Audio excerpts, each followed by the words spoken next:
Assalamualaikum warahmatullahi wabarakatuh. Oke, kita akan melanjutkan pembahasan dalam mata kuliah HAM dan pekerjaan sosial. Terakhir kita kemarin membahas tentang bagaimana posisi HAM dan hubungannya dengan konstitusi. Seperti apa konstitusi itu mewadai HAM. Dan kemarin kita kontekskan dengan konstitusi yang ada di Indonesia. Nah, kemudian pada kesempatan kali ini, sebelum kita UTS, kita akan membahas tentang ICCPR yang berisi tentang Kovenan Hak Sipil dan Politik, dan kemudian kita akan melanjutkan pada Kovenan tentang Hak Ekonomi Sosial Budaya. Oke, yang pertama dulu kita akan membahas tentang International Covenant Civil and Politic Rights, disingkat ICCPR. Dalam cara gampangnya kita kenal dengan hak sipil dan politik. Oke, kita pelajari dulu dari pertama tentang bagaimana kemunculan konvensi atau Kovenan HAM. Di tahun 50, Sidang Umum Majelis Umum PBB mengesahkan resolusi tentang kebebasan sipil dan politik. Kita tahu pada tahun-tahun itu, sebelum tahun 50, terjadi Perang Dunia Pertama dan Perang Dunia Kedua, kemudian berakhir, kemudian ada istilahnya titik temu yang ingin diselesaikan oleh negara-negara yang sebelumnya berperang, blok komunis, blok kapitalis, untuk kemudian bisa menemukan sebuah garis besar benang merah untuk menyelesaikan konflik yang berkepanjangan, untuk menyelesaikan perang yang berkepanjangan. Nah, kemudian di tahun 50-nya itu PBB mengesahkan sebuah resolusi tentang kebebasan sipil dan politik dan juga kebebasan dasar dan hak ekonomi serta sosial budaya. Oke. Kemudian singkat cerita, pada tanggal 16 Desember tahun 66, PBB mengesahkan dua kovenan. Jadi setelah kemarin kita tahu ada tahun 48 ada Universal Declaration of Human Rights yang itu mewadahi semua hak dasar, mewadahi human rights yang ada di dunia, human rights yang dimiliki oleh manusia. Kemudian di tahun 66 ya, setelah lebih dari 10 tahun, PBB kemudian menyepakati atau mengesahkan International Covenant on Civil and Politic Rights dan International Covenant on Economic, Social, and Cultural Rights. Jadi ada dua kesepakatan internasional yang ini kita bisa pahami sebagai terusan dari Universal Declaration of Human Rights. Karena kan UDHR itu masih sifatnya umum. Nanti ini dipisah lagi menjadi dalam dua bagian ini. Ada Kovenan Sipil dan Politik dan Kovenan Ekonomi Sosial Budaya. Nah, yang pertama kita bahas dulu ICCPR. Apa ICCPR itu? Itu adalah satu bentuk win-win solution atau kita bisa sebut kompromi politik antara blok kapitalis dan blok komunis atau blok sosialis. Setelah terjadi perang dingin antara blok barat dan blok timur, blok barat kita ketahui sebagai blok kapitalis, blok timur sebagai blok sosialis, terjadi perang dingin di tahun 50 dan 50-an sampai 60-an. Sehingga biar tidak terjadi perang yang berlarut-larut, ini kan perang dingin pasca Perang Dunia Kedua, terjadi perang dingin, kemudian biar tidak lagi terjadi korban-korban dari peperangan, dari akhirnya masyarakatlah yang warga negara, citizen lah yang mendapatkan korban yang lebih banyak. Kemudian untuk menghilangkan dan meminimalisir itu, terjadilah kompromi politik antara negara-negara dari blok kapitalis dan blok sosialis. Oke. Nah, Sehingga karena itulah maka terjadi dua istilahnya. Ada batas, ada border yang ditentukan oleh PBB yang berisi dalam sejarahnya karena berawal dari Perang Dunia ini untuk memisahkan, untuk membedakan, untuk membatasi ada hak politik, hak sipil dan hak ekonomi. Akhirnya Covenant ini dibedakan. Ada perbedaan Covenant, hak politik dan sipil, dan kemudian hak sosial, budaya dan ekonomi. Nanti kita pelajari lebih lanjut. Oke. Nah, konkretnya dari Universal Declaration of Human Rights dalam International Covenant on Civil and Political Rights itu diawali atau merupakan bentuk konkret, merupakan bentuk turunan dari pasal nomor 3 sampai 21 dalam Universal Declaration of Human Rights. Nah, ini diwujudkan di dalam hak dasar, di dalam nanti kita akan bisa sebutkan dalam hak sipil gitu ya. Oke. Nah, anggota PBB yang ikut menyepakati International Covenant on Civil and Political Rights itu wajib untuk melaksanakan 3 hal karena kesepakatan pada waktu itu. Oke. Yang pertama adalah setiap warga negara yang dilanggar haknya akan mendapatkan pemulihan. Misal di sebuah negara itu ada pelanggaran terhadap hak asasi manusia, tentang kejahatan kemanusiaan, tentang human trafficking, tentang genosida misalkan. Ya kalau genosida sih pemulihannya pada keluarganya misalkan. Jadi misalkan ada human trafficking. Jadi ketika warga negara itu mengalami perdagangan ilegal manusia gitu ya, maka akan mendapatkan pemulihan. Atau misalkan ketika ada tahanan politik di Indonesia, misalkan ketika tahanan politik itu tidak melewati masa persidangan, hanya tanpa pembuktian, hanya langsung dimasukkan ke sel tahanan atau ya semacam itu, maka ketika negara itu menjadi anggota Covenant atau anggota anggota PBB atau yang negara yang menyepakati Covenant ini, maka dia wajib memulihkan human rights yang telah dirampas oleh negara itu atau oleh orang tertentu atau oleh perusahaan tertentu.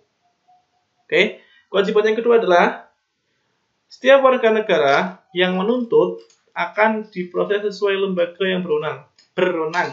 Artinya ini tuntutan dalam bentuk HAM, tuntutan dalam bentuk pengembalian misalkan hak hidup susah sih ya. Tuntutan tentang bagaimana telah terjadi pembunuhan massal misalkan. Kemudian ada komunitas yang ingin kelompok yang ingin mengungkit itu, ingin menuntut itu, maka negara wajib untuk memproses kejadian itu. Tentunya dengan bukti, dengan pengadilan dan seterusnya. Maka itu sesuai lembaga yang berwenang. Nah, kemudian kewajiban yang ketiga adalah pejabat atau lembaga yang berwenang harus melakukan pemulihan tersebut, ya. Karena ini kejadian yang sangat panjang sekali sejak Perang Dunia sampai Perang Dingin. Kemudian Covenant atau anggota konvensi internasional tadi diwajibkan untuk memulihkan, dan siapa yang memulihkan human rights yang telah dirampas itu adalah pejabat atau lembaga. Jadi berwenang untuk melakukan pemulihan tersebut. Oke. Nah, Covenant ini berisi hak yang mewujudkan sebuah ruang demokratis, mewujudkan ruang tanpa otoriter, tanpa tirani kekuasaan, tanpa penindasan kemanusiaan. Jadi menciptakan, mengkonstruksikan sebuah relasi antara negara dengan warga negara. di mana human rights setiap warga negara, human rights setiap citizen, setiap bangsa, setiap nation yang dimiliki, yang melekat pada diri setiap manusia, setiap individu itu punya hubungan dengan negara. Punya hubungan ya, bukan diciptakan oleh negara, tapi bagaimana posisi negara dalam melihat human rights setiap manusia, setiap warga negara, kita konteksnya warga negara. Nah, nanti kita akan menjabarkan lagi bahwa kita bisa garis besarkan, kita bisa masukkan dalam 3 garis besar hak sipil dan politik ini ke dalam 3 hal. Yang pertama hak tentang hidup, yang kedua hak tentang menyampaikan pendapat, yang ketiga tentang hak beragama. Oke. Nah, kalau teman-teman nanti bisa mempelajari, bisa baca-baca, bisa baca buku, baca jurnal, itu ICCPR itu terbagi dalam 2 klasifikasi, non-derogible rights dan derogible rights. Non-derogible rights ini berarti hak itu absolut, mutlak, dan tidak bisa dikurangi oleh negara dalam bentuk apapun, dalam situasi apapun. Sedangkan dalam hak yang derogible rights, artinya hak ini boleh dikurangi atau dibatasi, bukan dihilangkan ya, hanya dikurangi atau dibatasi oleh negara. Artinya intervensi negara tidak masuk sampai pada pelarangan apalagi penghilangan. Oke ya. Tapi hanya sebatas mengurangi atau membatasi. Apa yang termasuk dalam non-derogible rights?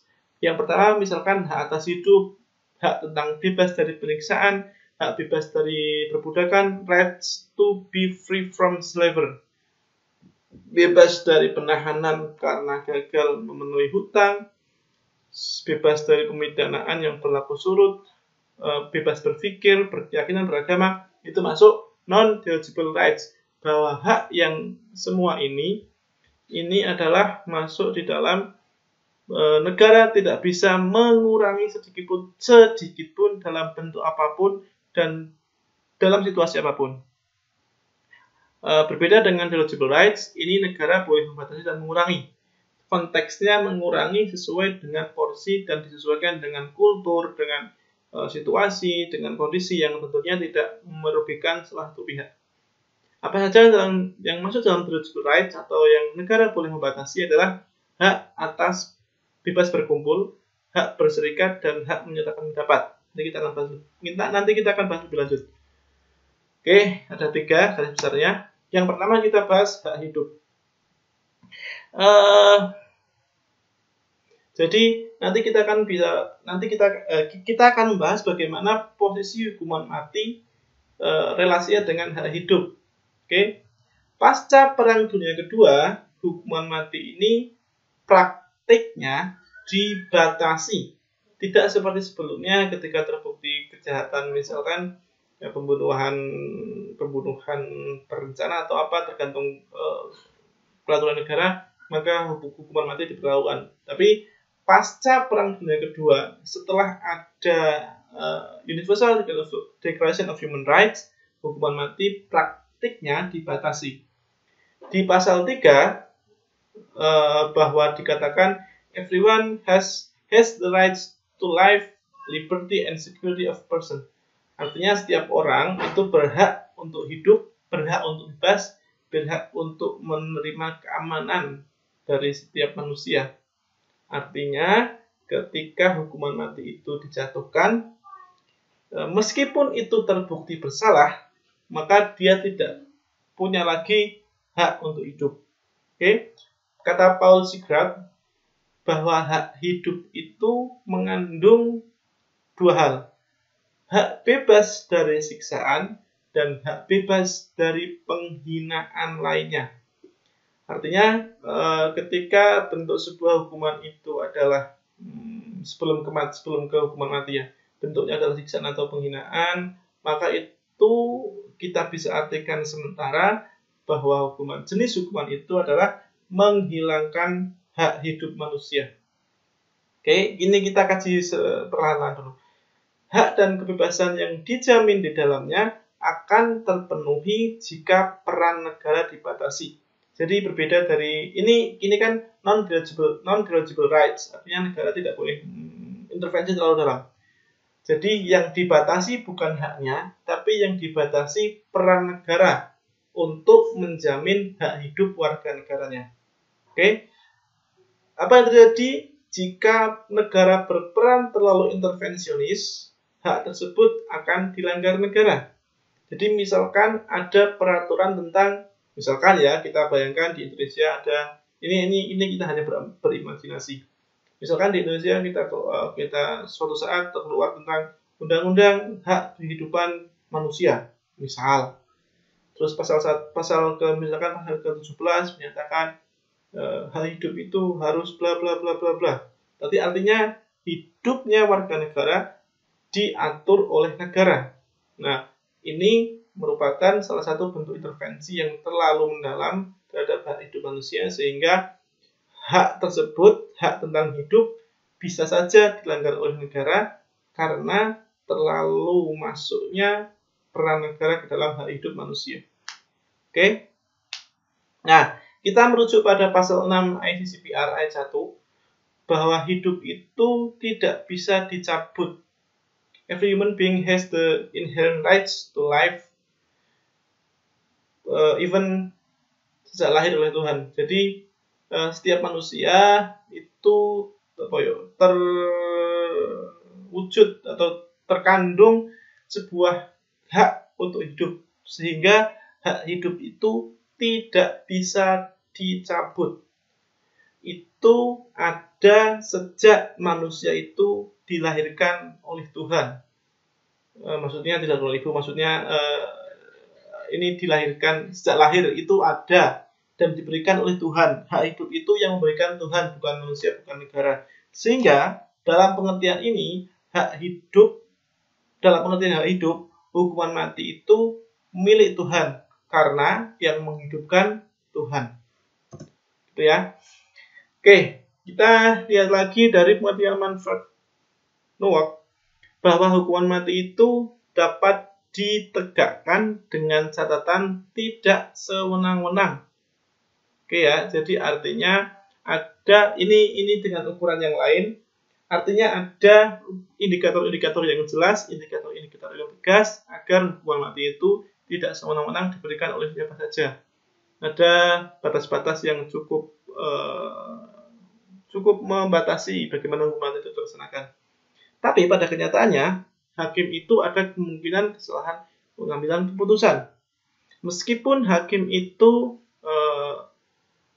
kita kenal dengan sebutan-sebutan seperti wakil Tuhan di pengadilan manusia, tapi kan hakim adalah manusia. Hakim juga terkadang harus mengambil keputusan, sedangkan keputusannya itu masih pada garis tengah atau belum bisa menemukan titik temu. Tapi karena harus mengambil keputusan, maka keputusannya itu terkadang masih mengalami sedikit kesalahan. Oke. Nah, pengaturan hukuman mati pada ICCPR itu diatur pada ayat tentang hanya pada kejahatan serius, tidak dikenakan pada kejahatan properti, ekonomi, politik, dan tindakan perlawanan terhadap kekerasan. Terpidana mati juga harus diberi hak pengurangan hukuman. Nah, ini sangat jelas sekali, sangat spesifik sekali, hanya dikenakan kepada kejahatan-kejahatan yang serius. Istilahnya kejahatan yang di luar kejahatan biasa, di luar misalkan hanya mencuri ayam, di luar kejahatan yang seperti biasanya. Nah, ini tidak dikenakan pada kejahatan-kejahatan properti, pada politik, dan tindakan terpidana mati pun yang akan dia kena hukuman mati itu harus diberikan pengurangan hak pengurangan untuk hukuman. Oke ya, jadi ada hak untuk mengurangi hukumannya. termasuk menghilangkan hukuman matinya itu. Oke. Nah, di PBB, Dewan Ekonomi dan Sosial itu mengeluarkan resolusi pada tahun 84 yang berisi mengakui hukuman mati dan menekankan penghapusannya dengan memberi waktu dan proses yang bertahap. Artinya tadi pengurangan hukuman tadi bisa saja menghilangkan atau menghapuskan vonis hukuman mati kepada terpidana dengan cara memberikan waktu dan proses untuk pengampunan, untuk pengurangan hukuman. Oke, akhirnya setelah ini diputuskan, nanti teman-teman silakan dibuka datanya. Ada 99 negara yang menghapus hukuman mati, tindakan dengan bentuk segala tindakan kejahatan apapun, tidak ada lagi hukuman mati. Nah, di dalam 99 negara itu, 8 negara diantaranya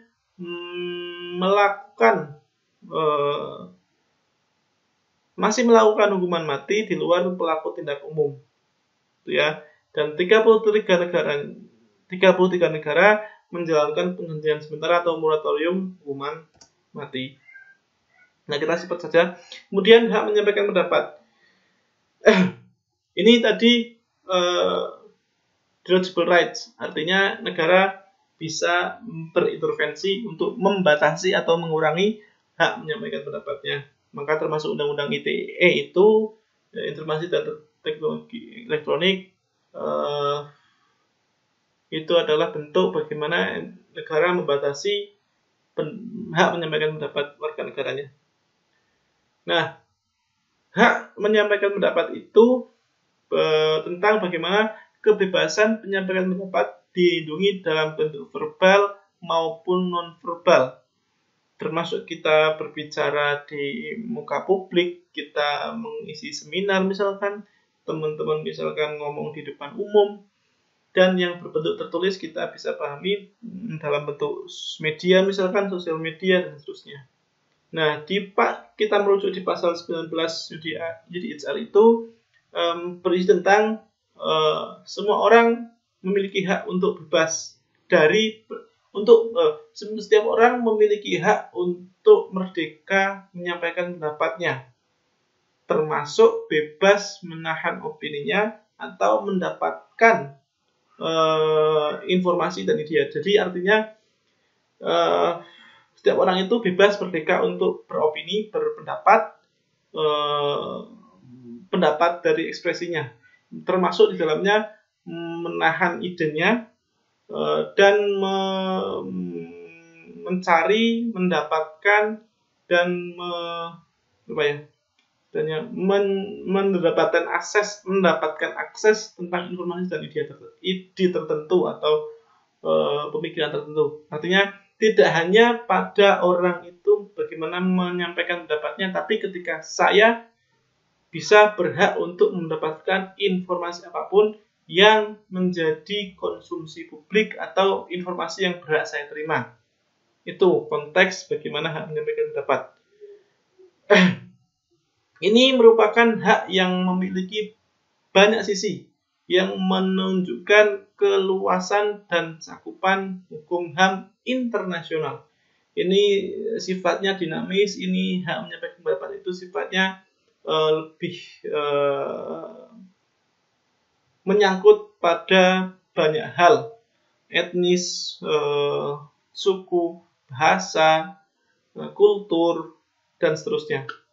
Maka ini punya banyak aspek yang luas sekali. Jadi ada langkah untuk memastikan agar kebebasan berpendapat tidak merugikan kebebasan lain. Maka dalam hal ini negara masuk untuk mengatur itu, untuk membatasi, karena terkadang pendapat seseorang itu bisa merugikan kebebasan pendapatnya orang lain. Itu ya. Jadi ada batas untuk tidak overlap seseorang ke kebebasan berpendapatnya orang lain. Nah, kemudian hak tentang beragama atau berkeyakinan ini dalam negara kita itu diatur di pasal 29 UUD 45 bahwa negara menjamin kemerdekaan tiap penduduk untuk memeluk agamanya masing-masing. Kita tahu kalau kita kontekskan di keputusan MK tahun 2016, bahkan tidak hanya 6 agama yang kita sekarang akui di Indonesia, yaitu ada lagi aliran kepercayaan, yang itu konteks secara historis sebenarnya usianya lebih tua daripada agama-agama yang sekarang kita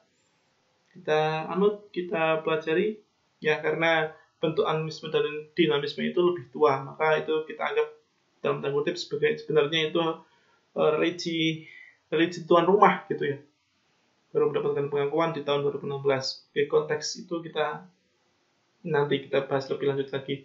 Nah, di pasal 18 ayat 1 sampai 3 itu dibahas tentang ini. Setiap orang berhak berpikir dan beragama. Tidak seorang pun boleh dipaksakan tentang yang akan mengganggu kebebasan beragama. Jadi dalam konteks ini sebenarnya siapapun, termasuk negara, termasuk lembaga, termasuk kelompok, termasuk individu, tidak boleh untuk memaksakan orang untuk memeluk agama tertentu.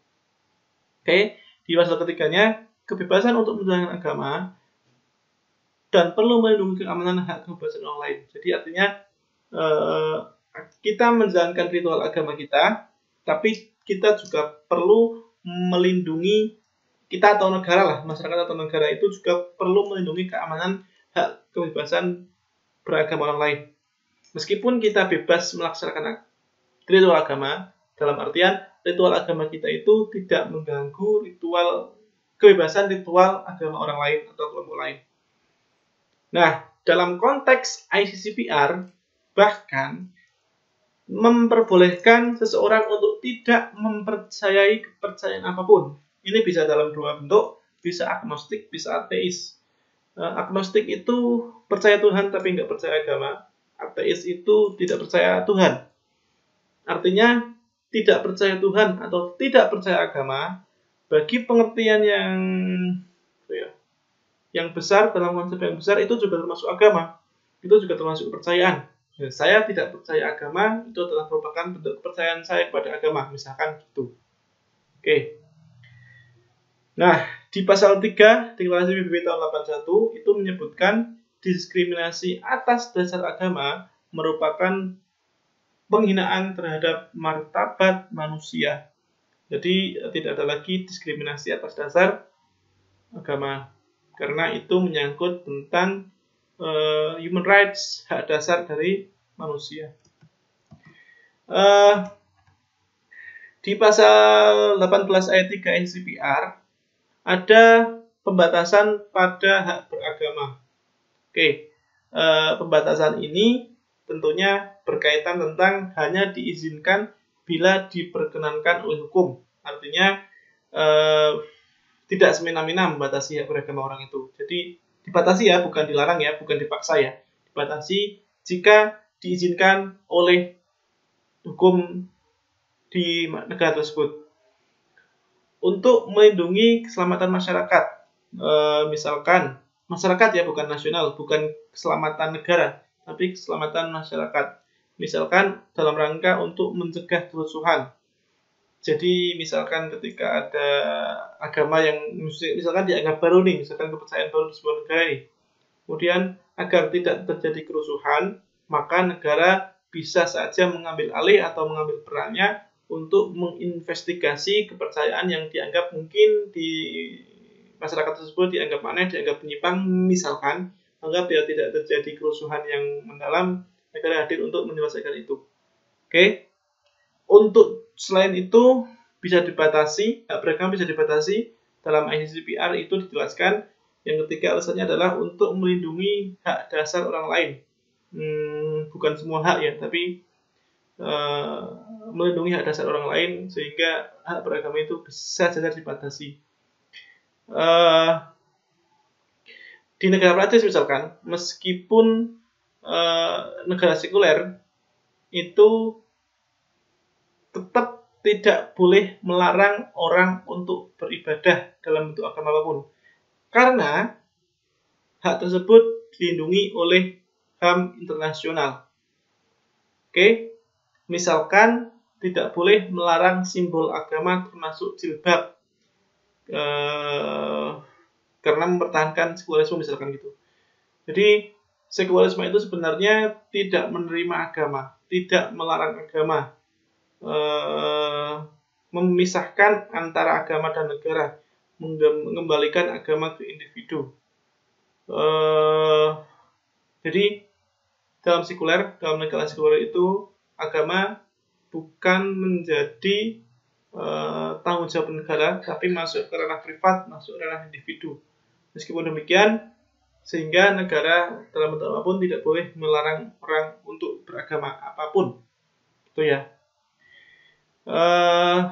Jadi pada prakteknya Prancis ini sekuler, tapi sebenarnya mereka tidak egaliter karena kadang-kadang mereka masih membatasi simbol-simbol agama. Nah, praktek inilah yang nanti kita akan bahas dalam hukum HAM internasional ini, merupakan praktek yang tidak sesuai dengan ICCPR gitu ya.